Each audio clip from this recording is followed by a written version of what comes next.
Awesome. I love those sounds. Let's hear it for the vocalizations of the Dolphins.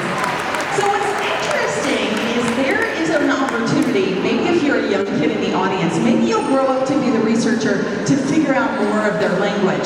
One thing we've been a part of is the world's longest running wild dolphin research program. This is in Sarasota Bay, Florida, and we've seen dolphins make sounds. We've heard them and actually captured these recordings.